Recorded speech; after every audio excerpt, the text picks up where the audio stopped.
Hi Mark, I'm Humphrey, and my number is 25. Today I'm going to read the article, The Nightmare Outcome of a Son's Mental Illness, by Abby Sewell. Cynthia Hernandez was thinking about the missing dog when she awoke early that September morning in her family's two-story tract home, tucked away in a residential enclave north of a busy commercial corridor in Chino. The 10-year-old Cocker Spaniel, Sandy, hadn't been seen since the day before. She went outside to call the dog again, without luck. She came back in, took a shower and began ironing clothes for work. Her husband, Anthony, was in bed browsing the internet on his new tablet. He didn't look up when their 19-year-old son, Aaron, walked into the room. Aaron and his mother had argued about the missing dog, and Anthony wasn't in the mood to talk to his son now. Aaron's behavior had been spinning out of control. He was convinced he was being poisoned by trucks passing on the nearby thoroughfare. Smells and loud noises upset him.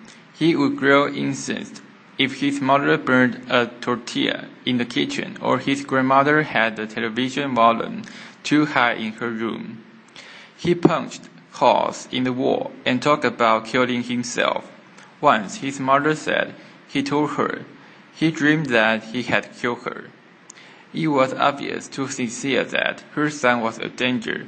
She and Anthony had sought help from California's medical, legal, and law enforcement institutions, but they had found only temporary relief and were frustrated by the piecemeal and often impenetrable nature of the state's mental health system.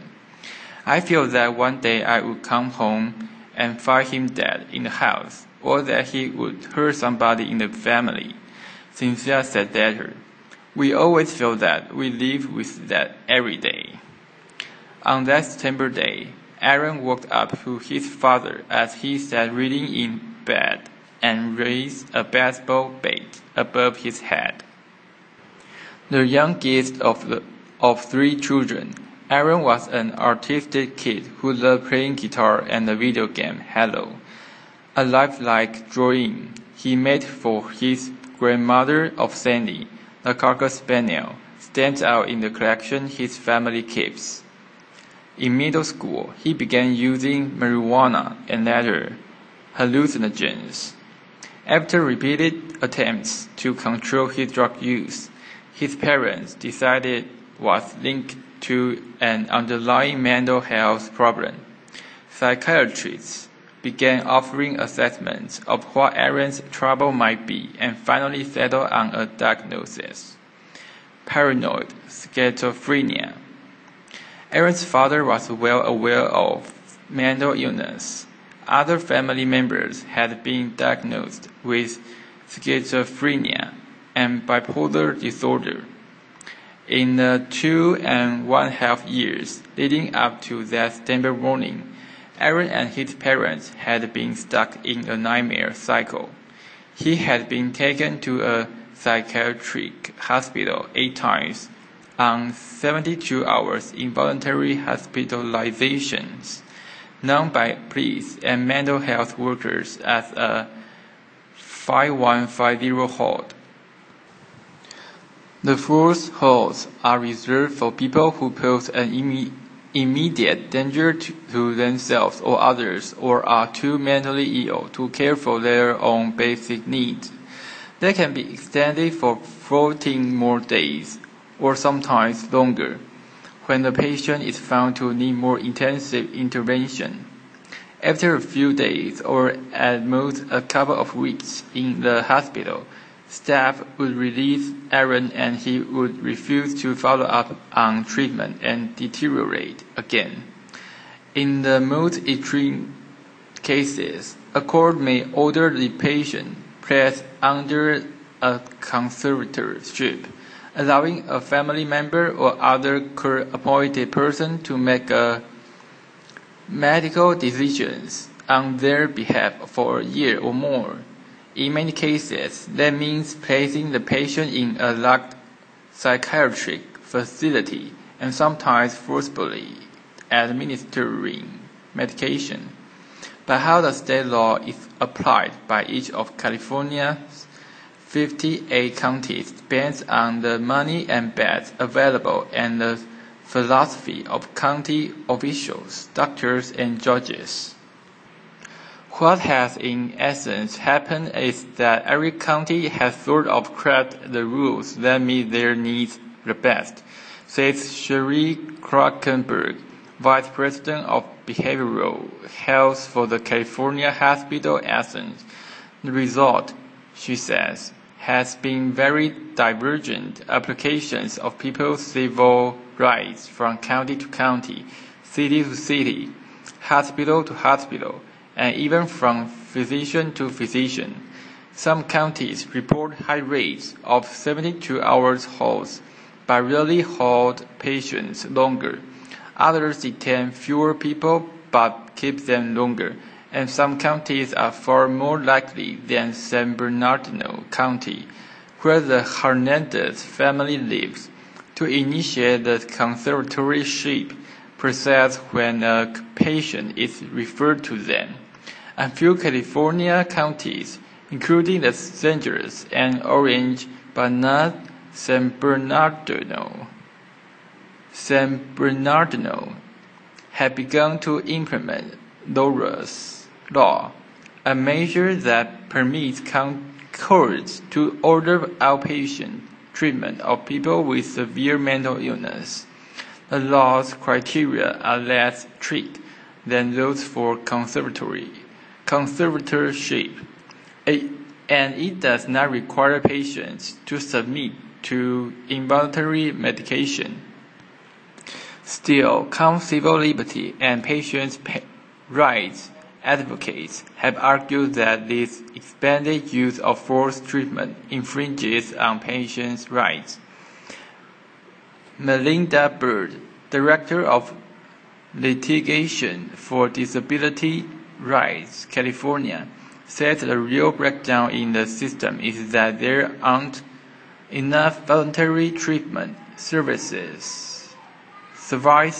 and too little effort made by healthcare providers and county officials to engage people like Aaron in the existing programs. No one has shown me an individual who could not be engaged if approached in a way that made sense to them, she says. You don't need to force treatment. It is ultimately counterproductive and incredibly expensive. State Assemblywoman Susan Eckman, Dick Stockton, who wants to expand the use of Lora's law, points out that people whose mental illness goes untreated often end up incarcerated. We see this as a way of potentially increasing people's freedoms, she says. Unable to control Aaron, his parents kicked him out of the house twice after he turned 18 in 2013. During the first stint of homelessness, he was arrested on charges of indecent exposure and having an open container of alcohol. The case is pending. During the second, he landed in the emergency room with a skull fracture. He said someone hit him with a skateboard. Shaken by each incident, his parents took him back in, but his behavior made them increasingly anxious. In a video Anthony saved on his cell phone, Aaron, slight and dark-haired, with a pock-marked face, paces back and forth, cursing and covering his ears as he argues with his parents. I wish I could go outside, but I can't, because people are going to be throwing their cars at me and throwing all kinds of brooms in the air, and I can't breathe in my own neighborhood, Aaron says. Anthony and Cynthia wrote up a document outlining their son's medical history and said they would bring it to Canyon Ridge, a private psychiatric hospital in Chino. Each time Aaron was detained there, they wanted the doctor to make a referral to the county of San Bernardino, which would then decide whether to file a court petition seeking a mental health conservatorship for Aaron. But Kenyon Ridge never met that referral. Anthony and Cynthia say representatives of the hospital did not respond to repeated requests for comment. Advocates and healthcare providers said there can be disincentives against doctors recommending conservatorship and counties pursuing them, including the strict requirements for a patient to qualify, the time it takes a doctor to argue the case in court, and the shortage of long-term beds for psychiatric patients. Even in cases in which the provider recommends a conservatorship, the county still has to make a decision to pursue the case. In some counties, like Los Angeles and Alameda, the Public Guardian's Office files a court petition nearly every time a healthcare provider refers a patient for a conservatorship, according to data provided in response to requests by the Times. LA, for instance, has filed petition on 100% of the approximately 1,200 referrals it received each year. In San Bernardino County, the average was 34%. Karen Cervantes, a spokeswoman for the San Bernardino County Department of Behavioral Health, said investigators petition for conservatorship only when there are no other alternatives available. It's not clear what the county would have decided if the private psychiatric hospital where Aaron was taken during his 5,150 commitments had referred him for evaluation. One day, on the day before he raised the bed above his father's head, Cynthia said Aaron told her that a demon had appeared in a car's exhaust. She called the county mental health crisis team and tried to put Aaron on the phone with them, but he refused, she said. The crisis unit sent a police officer to the house. By the time he arrived, however, Aaron had calmed down. When the officer asked if he wanted to hurt himself or anyone else, she said no. Later that day, with his father at work, and his mother out on an errand, Aaron led the family spaniel, Sandy, outside. He lifted a baseball bat and brought it down on the dog, pounding her until she was dead. The next morning, Aaron brought the same bat down on his father, twice. Anthony, a stocky 52-year-old, managed to wrest the bat from his 110-pound son. He didn't see the knife in Aaron's other hand until the young man sank it into his temple. "Why are you doing this, son?" Anthony asked. They are going to take you to jail." "Just die, Dad," Aaron said. "Just die." Cynthia ran outside to look for help. Aaron found her in a neighbor's yard and slashed and stabbed her too. Emergency room doctors were able to stitch up Anthony and Cynthia's wounds, including one gash on the mother's neck that barely missed an artery.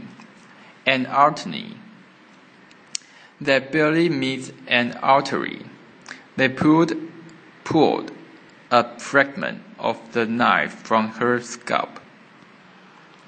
Police officers chased down Aaron and subdued him with a taser. He has been jailed ever since on charges of attempted murder and animal cruelty, to which he pleaded not guilty. In late March, a San Bernardino County Superior Court judge decided that he was competent to stand trial. A trial date has not been set.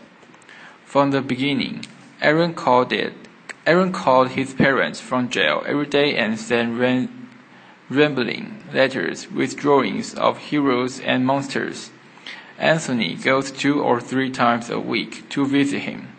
It took Cynthia longer to work up the nerve to face her son after the attack. Aaron's brother and sister do not speak to him. After a couple of months in jail, Aaron began taking medication. His letters changed, becoming more coherent, his parents said. He began to write about feeling remorse. Bill's parents said they want their son to go to a state hospital for treatment, not to prison.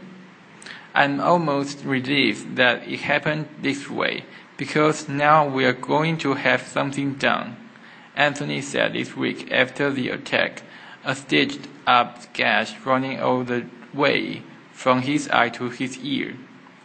Which is odd to say and strange to feel this way, but this is what we are left with. In a jailhouse interview with The Times, Aaron chokes up when he describes killing Sandy. I thought, I can't believe this. I just took my dog's life that I love so much, he says. It was the evil within me trying to take over the so-called anger I had stored up inside of me. The same bat could have killed his son. The same bat could have killed his father. He says his mind is clearer now. I'm really thankful that my parents are still here. Okay, this is the end of the article. Bye-bye, Mark.